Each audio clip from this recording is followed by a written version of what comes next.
Aloha e nahoa no kapai aino. What's up, my friends, and thanks for coming back to the channel. If you're new, please like the video, hit that subscribe button if you're into it. And if you have any questions, comments, or suggestions for videos you want to see in the future, some of them, find me on the Instagrams. I have my personal one here and kind of a firearm-centric one I just started not too long ago here. If you write me on either one of these two guys, I'll do my very best to give back to you. And if you want to support the channel further, the link to the Patreon is going to be in the description of this video.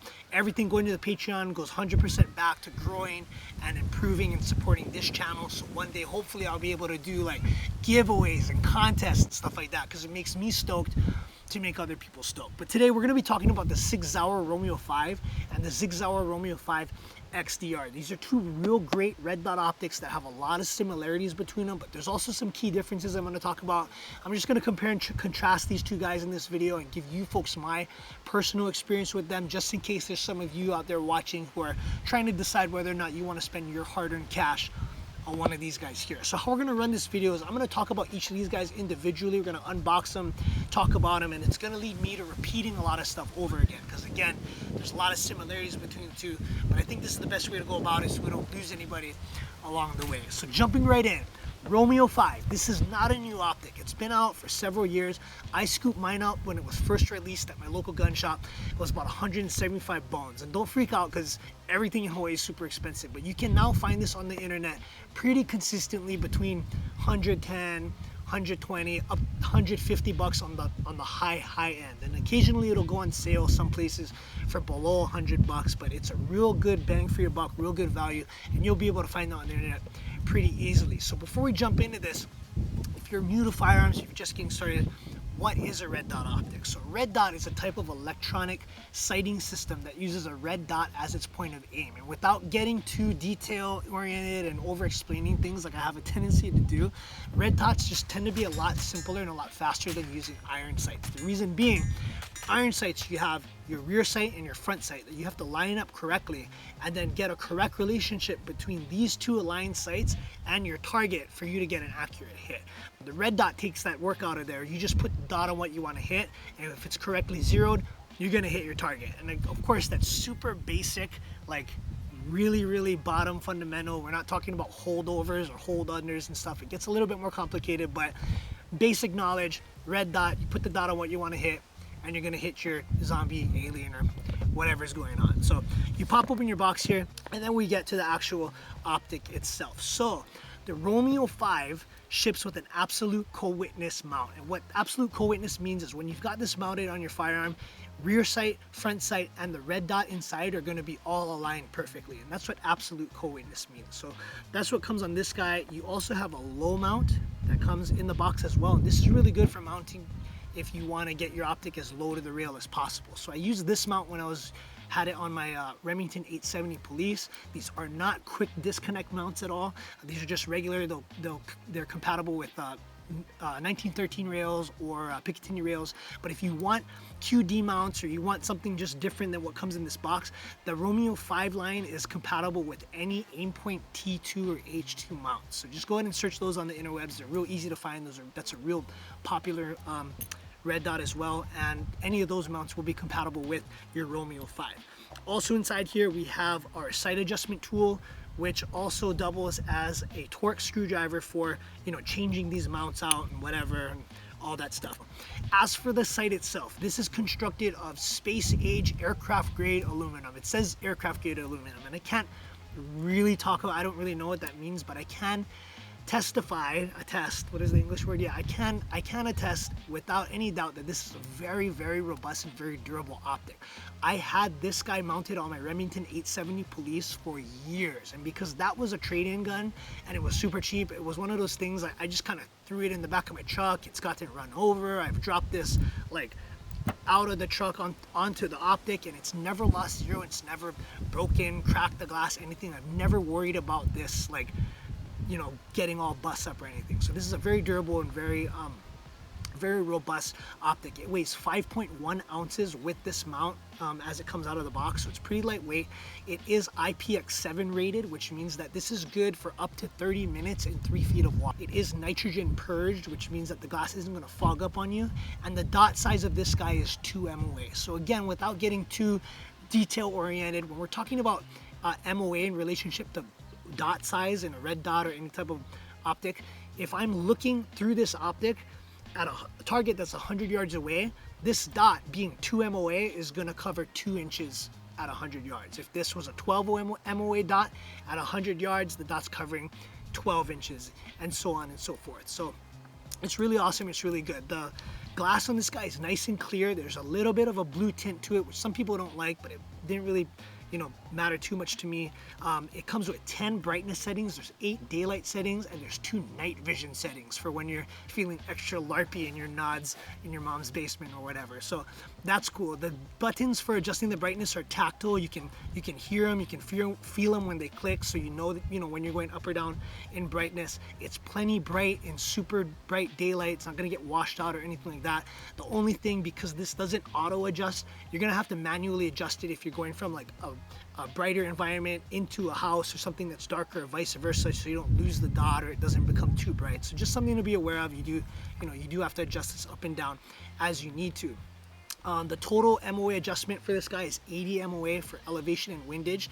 The turrets are protected by these awesome aluminum space age, whatever it is, aircraft grade covers, which double as a sight adjustment tool. They got these like notches in the top that locks into the turret, and you can hear the clicks positively. You can feel it when you're going up or down, which is cool because some optics, they're kind of mushy, they don't make noise, you can't really feel when you're adjusting, so you don't know like how much am I really adjusting this thing.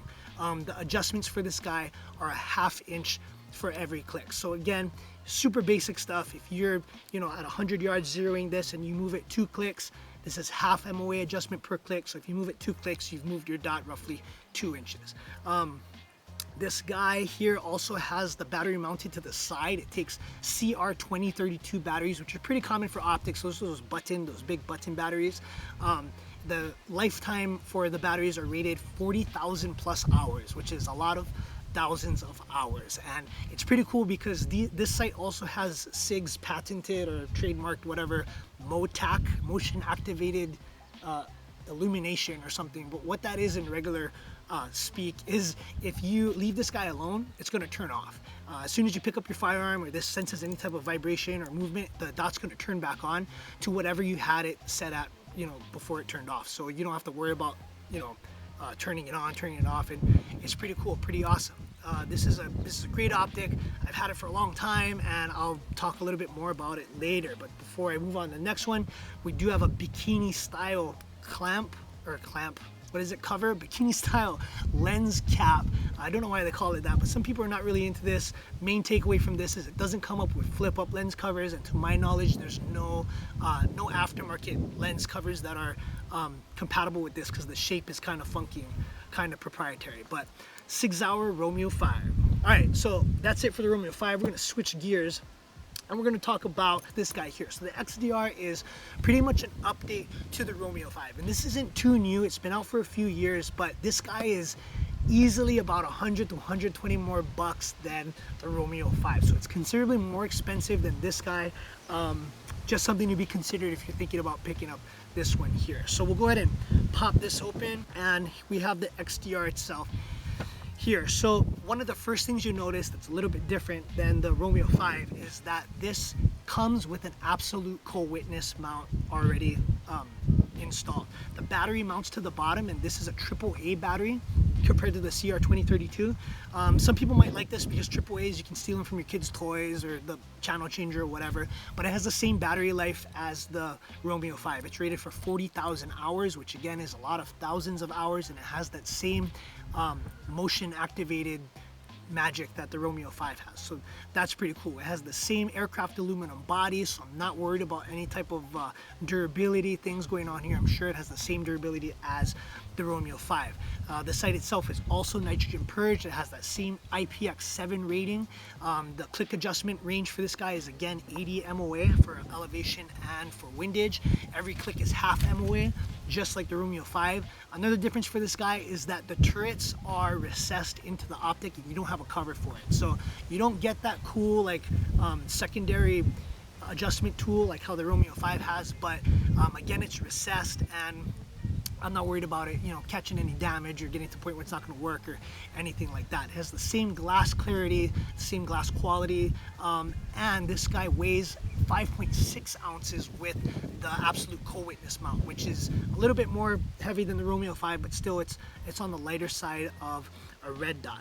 Inside of this guy, what's a little bit different is instead of a low mount, we have a riser here. So this is a lower third co-witness riser. If you slap this guy on between this mount, it's going to turn this optic into a lower third co-witness. And what that is, if you have this on your rail, front sight and rear sight, the dot is going to sit above your sights, and your sights are going to be in the lower third of your sight picture here. So that's a little bit different than the Romeo 5, and it needs to be said, super important for you folks to know, you can't, obviously, because the battery mounts underneath the optic, you're not able to drop this as low to your rail as your Romeo 5. So if trying to mount this to a shotgun or something, probably not the best thing. In my case, it didn't work very well with my 870. I had to do this weird chin. I didn't like it. So that's another difference between the XDR and the Romeo 5. The biggest difference with this guy is that instead of just a 2 MOA dot reticle, this comes with a second reticle, a 2 MOA dot with a 65 MOA ring around it, which is also known as the EOTech reticle. It was made famous by the EOTech. So you do have that option. It's real easy to change those two guys. Once you got your dot, your reticle up, you just push and hold the two buttons, and then it'll swap it to either the 2 MOA dot or the EOTech reticle. I really enjoy the EOTech reticle a lot. I have a lot of EOTechs on my platforms. I like it because to me it seems it's faster, it's more intuitive to me, and I also like that you're able to do some rudimentary ranging with the EOTech reticle. A lot of people don't know that, but that 65 MOA ring with the dot in the middle, if you have a zombie alien that's 5 foot 10 inches tall and they're standing at 100 yards, they're gonna fit perfectly within that ring. If they are, cutting that ring in half and their head comes to halfway up that ring, they're 200 yards away. So you're able to do some ranging. And also, if you're running the EOTech reticle on a shotgun, that 65 MOA ring approximates 12 gauge buckshot at 25 yards. And again, that's an approximation. There's chokes and loads and all kinds of stuff that comes with shotguns, but the EOTech reticle does have a little bit more utility to it than a dot by itself. Some people don't like it because they think it's too busy, but for me, I really enjoy that reticle. So is this an EOTech killer? Is it like a replacement for an EOTech? Wait for my next video. I'm going to explain it. I'm going to talk about that because that's something that needs to be said. Long story short, watch the video. But XDR Romeo 5, a lot of similarities between the two. Like I was saying before, I've run this for years on my Remington 870 Police. I've run all the crazy nuclear slug loads through it. I've dropped it, dragged it. I talked about it before. I've just really bust this thing up, and it's survived and tanked everything just fine. I'm not worried about it breaking or anything like that. This is a real good value and a real good red dot to get started, or even, I think it really punches above its weight class, the Romeo 5. The XDR here, I've run it a little bit on my TS12 just to see the differences between my EOTech and that. Had it on a couple AR builds of mine, and I like it. It's good to go. Is the XDR worth an extra 100 to 100 bones over the Romeo 5?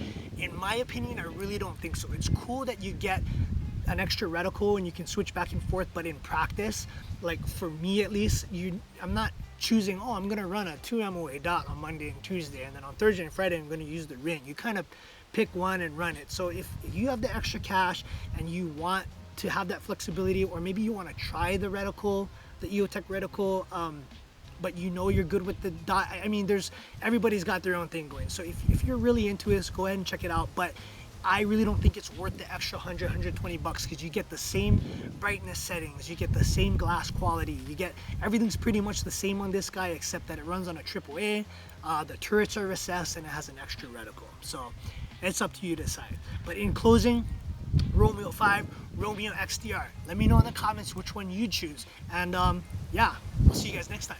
Thanks. Audio Jungle.